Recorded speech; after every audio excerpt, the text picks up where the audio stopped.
Good morning, Title I coordinators. Thank you for joining us this morning for our October webinar. My name is Erin Suddeth, and I'm the branch manager for the Title I Part A Support and Improvement branch. I also have a colleague with me today. I'll let him introduce himself. Hi, I'm David Monty, one of the assistant directors in the division. I'm getting our slides pulled up here.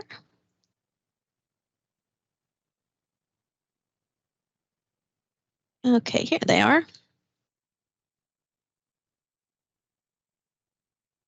So as always, if you have any questions or comments during the webinar, if you're joining us on Teams, you can go ahead and just put those in the chat and we'll be checking that. Or you can send them in an email to me at erin.suddeth@education.ky.gov. And our webinars are always recorded and posted on our Title I Documents and Resources webpage, where they remain for a year. So that will probably be posted later today or maybe tomorrow. Start with a recap from our September webinar. As always, we had some different announcements and reminders. We talked a little bit about the carryover waiver request. I think our main focus was on discussing the compact during parent conferences at the elementary school level. And as you're joining us, just be sure to put your microphones on mute. Thanks. We talked a little bit about comparability and some common comparability report issues. Our agenda for today, more announcements and reminders. We're going to focus on some program documentation and some updated resources like our monitoring checklist and guidance on district set-asides. So we'll start with our announcements and reminders. Up first, of course, is our 2022-23 comparability report, which is due November 1st. So you've got less than a week on that. And as I just said, we did discuss some common issues in the September webinar. So if you haven't done your report yet, maybe it's your first time doing it, be sure to go back and check that out. So all districts must upload the completed Excel workbook into our GMAP, our Grant Management Application and Planning System. It goes in the district document library. On our resources page, we have a comparability guide that has step-by-step how to complete it, where to upload it, lots of screenshots and things like that. So you can always check that out. And don't forget to save your Infinite Campus Enrollment Summary reports and your staffing list that you use to complete your comparability report. That is just in the event that you're selected for monitoring. We will ask to see those and make sure that they line up. So you want to make sure that you have the ones with the data that matches what is on your approved comparability report. Another reminder for this time of year is to ensure all of your Title I schools are aware of this parent notification requirement. Parents need to be notified if their child is taught for 4 or more consecutive weeks by a teacher that does not meet state certification standards. That does include long-term substitutes and those on emergency certification. We did include this in our October newsletter as well. And I want to point out that teachers holding a temporary provisional certificate do meet the applicable certification requirements. You don't have to send a letter for those. And when we say temporary provisional certificate, we're talking about that option 6. We do get questions about that sometimes. Okay, moving on to documenting your Title I program. So our districts that we have selected for consolidated monitoring for the 22-23 school year have been notified, and our districts selected for Title I desk monitoring for this school year are going to be notified soon. So in the coming weeks and months, these districts are going to be providing KDE with some different documentation that supports the indicators on our monitoring checklists. Now, if you're not selected for monitoring, we still recommend that you take a look at these checklists and use them as guides in determining what documentation you need to be saving, both for the district and for your Title I schools. And we know a lot of our districts, store all of their stuff online. That's perfectly acceptable. Whether they're doing like a Google Drive online storage system, or maybe they've got a more Title I or education specific service that they subscribe and pay for. It's a good idea. Some of our districts have done this. They kind of structure that filing system to mirror our checklist, and that has turned out to be very beneficial in the event that they're selected for monitoring. That really well organized system helps you just kind of drag and drop where we need you to put things, as opposed to having to scramble and search for things at the last minute. So our monitoring checklists are available on our Documents and Resources webpage. We have 4 different checklists. We have our desk monitoring checklist, our district consolidated monitoring checklist, and then 2 school level checklists for consolidated monitoring. We have one for school-wide programs and one for targeted assistance programs. And these checklists were all recently updated for 22-23. And in terms of using these as documentation guides, I recommend you focus on the consolidated checklist, the district checklist, and then the 2 school checklist, depending on what type of programs your schools have. Because our desk monitoring process is basically just an abbreviated version of consolidated monitoring. So a lot of the questions are going to be the same, but to ensure you have everything you need, you'd want to focus on those consolidated checklists. So I mentioned that the checklists have been recently updated, and that's just a part of our continuous improvement process. We take a look at these checklists at the end of each monitoring season, and we determine if we need to make any changes just to kind of better ensure clarity for districts, accuracy, things like that. We double check our legal citations, our wording, everything. Now, this year we didn't make any major content changes, but we did make some really small updates to the layout, as well as adding a couple of reminders. So one thing that we did was we specified with each indicator some examples of supporting documentation, as well as a couple of items of required documentation. Previously, we had those at the top of each section, but we went ahead and moved them to each individual indicator. I mentioned that we added a couple reminders. One is redacting personally identifiable information, or PII. This is almost always an issue either for us or some of the other programs that participate in consolidated monitoring. This refers to any information that can be used to distinguish or trace an individual's identity, either by itself or when combined with other PII that can be linked to a specific individual, like a student. I didn't put the full definition of PII on here, but it is available in your purple Edgar book that you would have received at our September training. It's on page 116. A couple common types of PII include things like student names, parent guardian names, addresses, social security numbers, SSIDs, date of birth, things like that. We also pointed out on our checklist the availability of documentation in platforms such as the Cognia Continuous Improvement Platform. So we at KDE have access to that platform. That's where you have your comprehensive district or school improvement plans, your needs assessment, things like that. So if you're selected for monitoring, you don't have to upload those into SharePoint or submit them via email or whatever. We have access to them and can get them. So that'll save you a little bit of time. We also added a little clarifying note about the quantity of evidence. So just at the top of each section, we've added a little note stating that districts and schools selected for monitoring should upload 1 to 2 pieces of relevant documentation for each indicator. So when it comes to documenting your program, think quality, not quantity. A few pieces of very detailed, strong documentation are much more effective at demonstrating compliance than, say, a dozen pieces of documentation that are pretty weak, don't have a lot of detail. And we have talked about the difference between strong and kind of weak documentation in some of our other webinars. such as our June webinar. We had information on creating a documentation system. We had a couple examples of what makes something strong. We also talked about PII in that webinar and just some general documentation tips. You can find the link to that webinar and PowerPoint on the Documents and Resources webpage. So now we're going to move on to another recently revised document, which is our district set-aside guidance. So we have a link to the guidance there in the PowerPoint for you. This document's been around for a few years, but as I said, we did recently update it. So I just want to review a few items with everyone.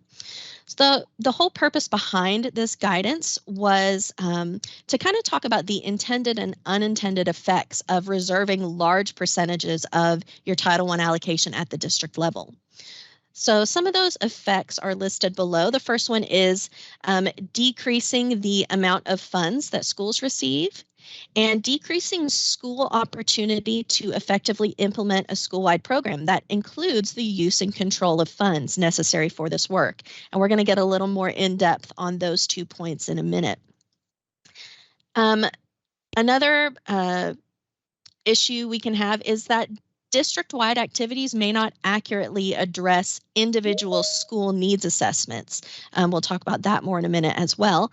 And finally, if a district set-aside is then subsequently redistributed to the schools by paying for additional staff, resources, things like that, then we could get into an issue where federal rank and serve rules might be violated. So our rank and serve rules just ensure that schools with the higher rates of students from poverty are prioritized for Title I funding over the schools that have the lower rates of poverty. So that's in GMAP where you assign that per pupil amount to each school, and that's how we ensure that rank and serve order is maintained. So if you're taking your district set-asides and then using them for something that really should have been purchased at the school level, we could be looking at a potential violation there. So what we're going to do first is just look at the major updates that have been made to this guidance, and then we're going to briefly review each set-aside category. Okay, the role of the School-Based Decision-Making, or SBDM Council. This is the section of the guidance which received the most substantial content updates. It's on pages 3 and 4 of the document. And as I'm sure everybody is aware, SBDM Council authority was revised by Senate Bill 1 in this past session. So bullet 2 here is just a statement pulled directly from our guidance. So we're just going to go over that. The local superintendent has the authority to determine which curriculum, textbooks, instructional materials, and student support services will be provided in each school after consulting with the local Board of Education, the school principal, and the school council, and after a reasonable review and response period for stakeholders in accordance with the local Board of Education policy.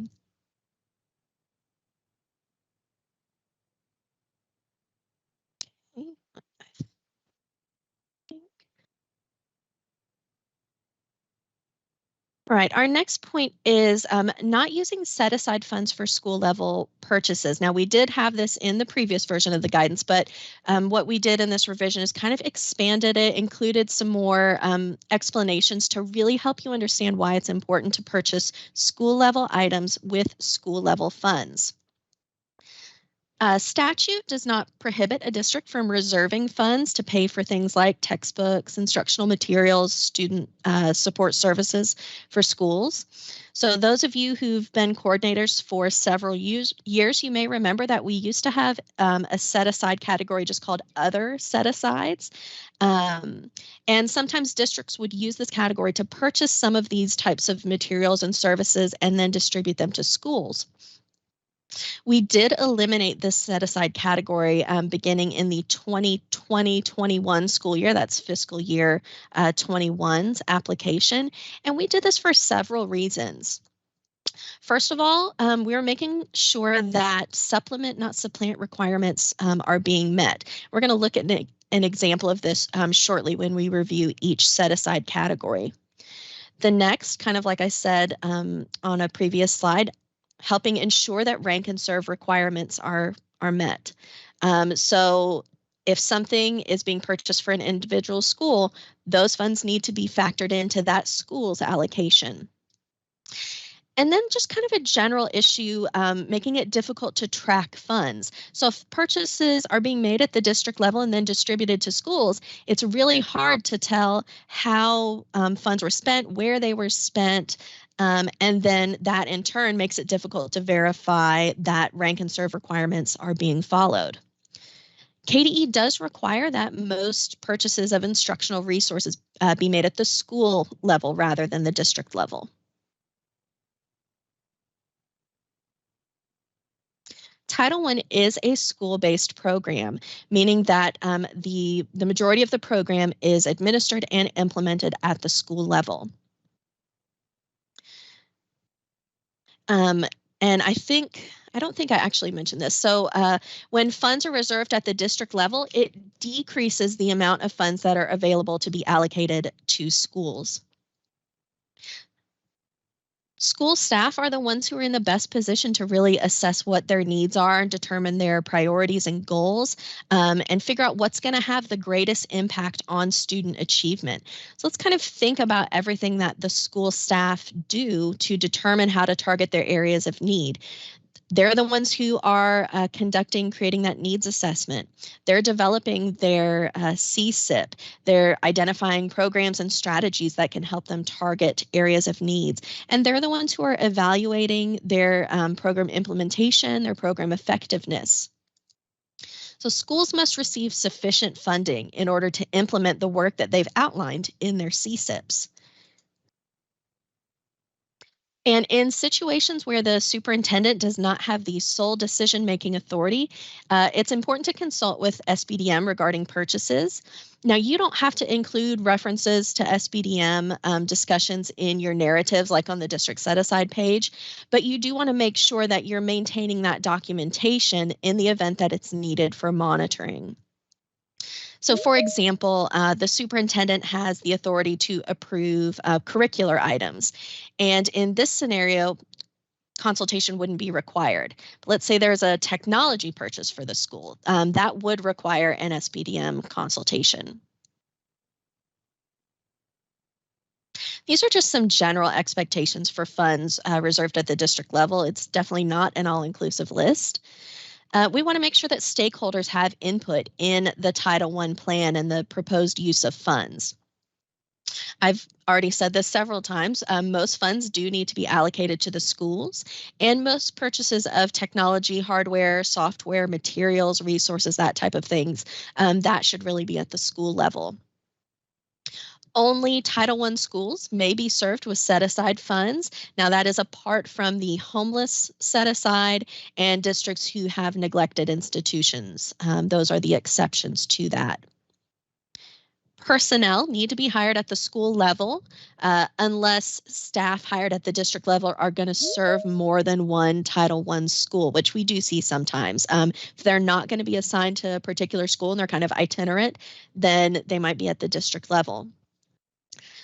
We definitely don't want to see funds reserved for kind of a rainy day funds to be used as later as needed or kind of just in case. Remember, you can go back and you can make revisions to your application. So if a need arises and you need to make a change, that's absolutely allowable. But we want to make sure that we're allocating our funds to needs and not just setting them aside for just in case. And as always, with any federal program purchase, reservations need to be reasonable, allocable, and necessary for program implementation. These are just some of the guiding questions that we have on our guidance document. The first one is, think about the percentage of the total allocation being reserved at the district level. Is that percentage reasonable? Now, there's not a set maximum allowable percentage that can be reserved, but this is something that our consultants look at as they're reviewing applications. They look at the overall percentage that's been reserved, and then they look at the narratives very carefully to determine if anything should probably be moved to the school level. Next, which schools or staff will be receiving the goods and services or participate in the activity that's being paid with set-aside funds? If it's district-wide, then it belongs at the district level. If it's for specific schools, then that probably belongs at the school level. And then in general, has the district just clearly explained with sufficient detail why these funds are being reserved at the district level? Is it a legitimate reason? Is it justified? Or could the funds be used for the same purpose if they were allocated to the schools? Next, we're going to just look briefly at each set-aside category. We're going to begin with the categories that require a reservation, and then we're going to look at the categories where reservations are optional. So our required district set-asides, first up, we have the homeless set-aside. We just want to make sure that this amount is reasonable and necessary to provide services to children experiencing homelessness. And as I said a minute ago, this is at Title I and non-Title I schools. Another important thing to keep in mind with this homeless set-aside is that when funds have been reserved for homeless, they need to be spent on homeless. We can't go back the next year and say, oh, we didn't spend this money, let's move it somewhere else. It needs to be spent on those students, and it really should be happening in the year that they were allocated. Next is McKinney-Vento. Now, this may or may not be required for your district if you're receiving the McKinney-Vento grant. So if you are a McKinney-Vento grant recipient, you are required to reserve the amount of funds that you agreed upon in your McKinney-Vento application. The amounts are listed on the GMAP Help for Current page. And the McKinney-Vento grant is a 3-year grant. We just had a new grant year start. So if you've received it multiple times, be sure you check and make sure you're not reserving your old amount. I also want to point out that this amount is in addition to the required reservation for homeless. You can't split it across homeless and McKinney-Vento. When you do that McKinney-Vento application, you're saying, here's the additional amount that we're going to reserve on top of our required homeless reservation. Next is our locally operated neglected institutions. Again, only required if you have a locally operated neglected institution. So this amount needs to be reasonable and necessary to provide supplemental services to children in these institutions. You will see on the help page a chart with the amount of funds generated. You don't have to reserve that amount. It can be a different amount. And finally, parent and family engagement. So anyone can reserve funds here, but there is a required reservation for districts with Title I allocations over $500,000. Those districts must reserve 1% of the allocation to support parent and family engagement activities.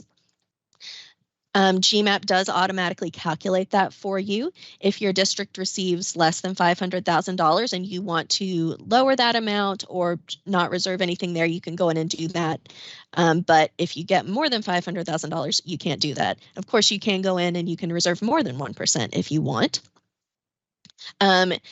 Even if you're not required to reserve funds, you still have to make sure that you're meeting all the parent and family engagement program requirements. So that's important to keep in mind. That's why that set aside requires a narrative for everybody, even if you're not reserving funds.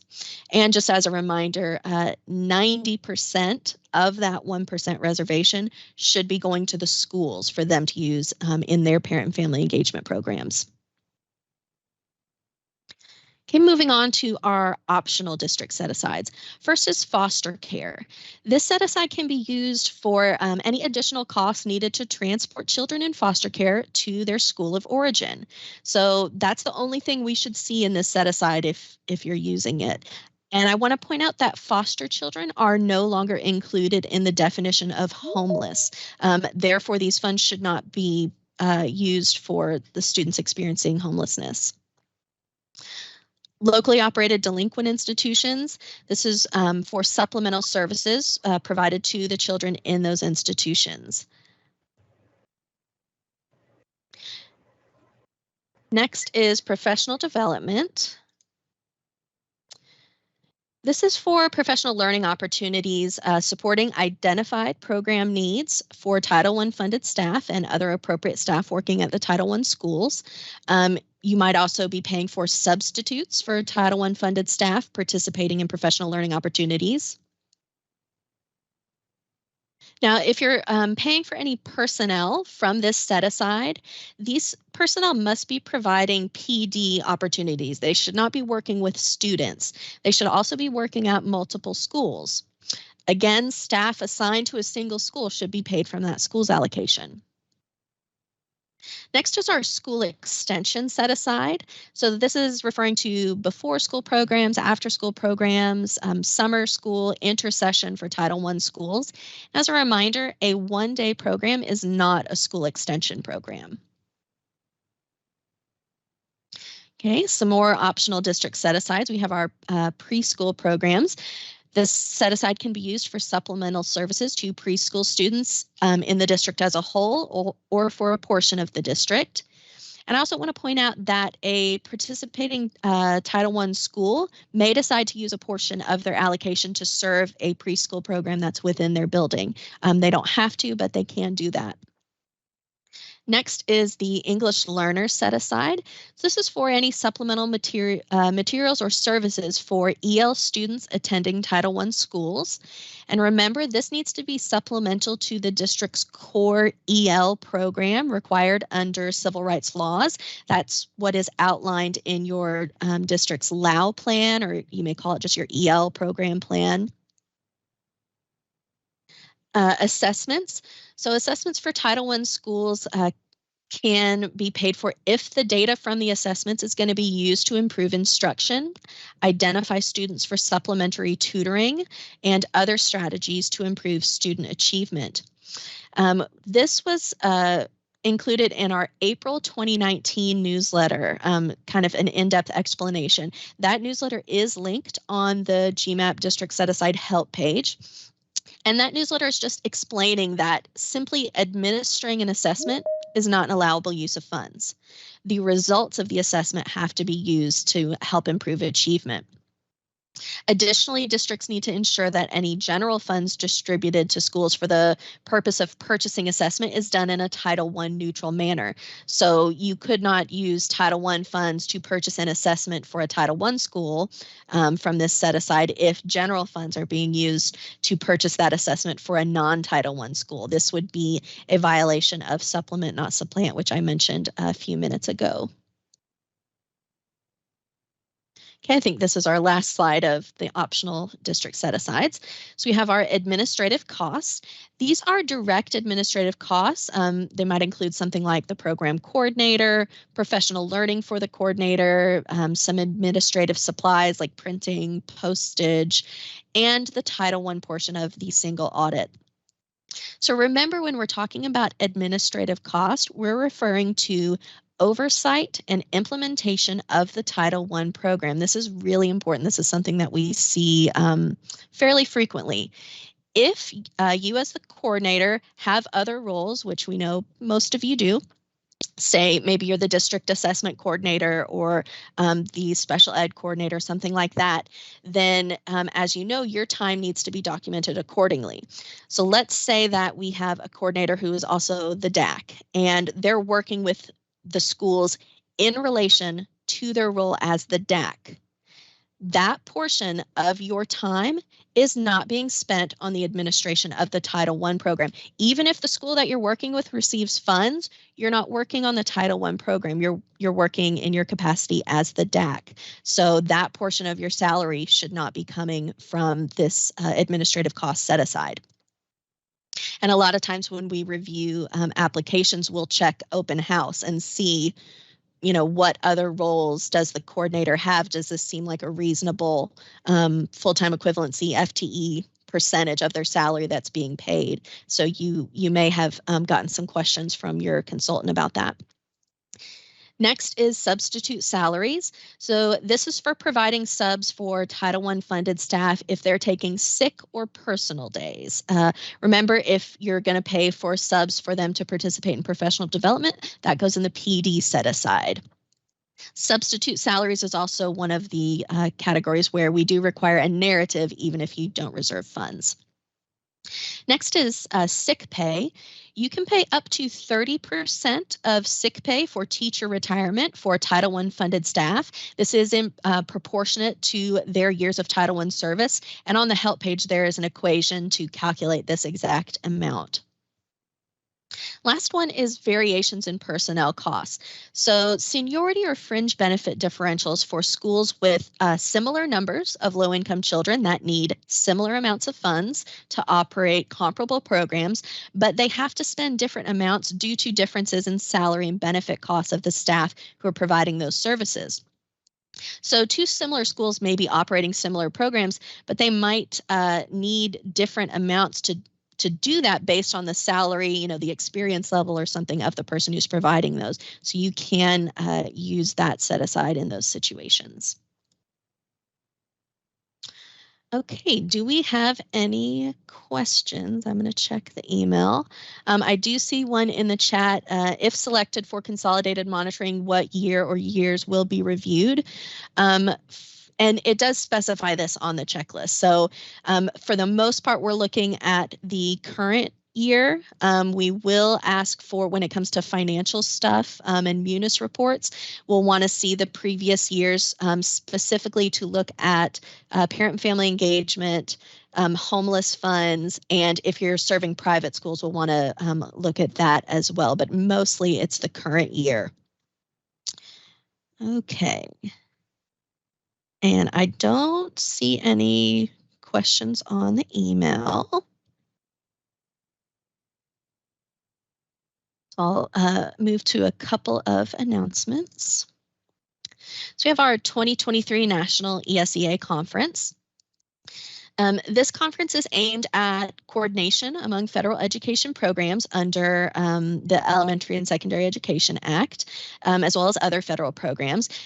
You may know this formally as the National Title I Conference, and this event is committed to sharing resources pertinent to Title I, as well as many other federally funded education programs. Participants typically include state agency officials, school district administrators, school building leaders, teachers. It's a wide variety. The conference this year is being held February 1st through the 4th in Indianapolis, and it features more than 100 sessions and 4 keynote speakers. This year's conference, just like last year, will be a hybrid event, so participants may join virtually or in person. We do have a rather exciting announcement. We at KDE anticipate being able to pay registration fees for some school districts to attend. We're anticipating paying for up to 2 people from each district to attend the conference. Now, depending on the availability of funds, we may open that up to additional people at a later date.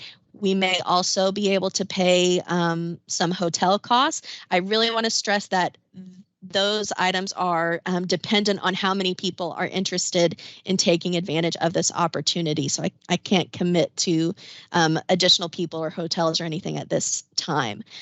If this is something that you're interested in, we have a Google survey set up for you to complete.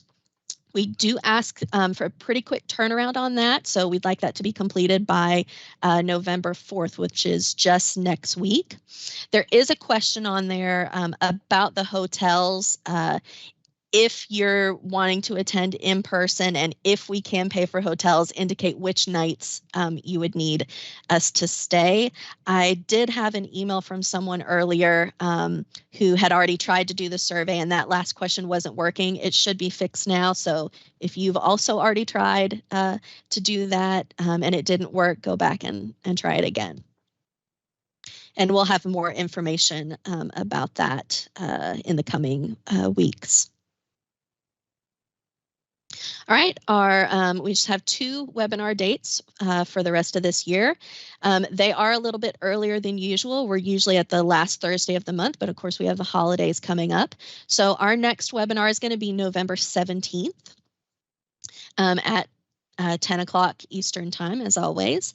And I always like to remind you that we do value your feedback and we want to learn more about what you think is helpful, what you want to see in these webinars. So if you have any ideas or comments or anything like that, we do keep a optional and anonymous webinar feedback survey available. We always have that link to the survey in the most recent Title I newsletter. All right, I'm going to do just a last check for questions. All right, I don't see any more questions. So with that, just thank you for joining us, and we will see you at the November webinar.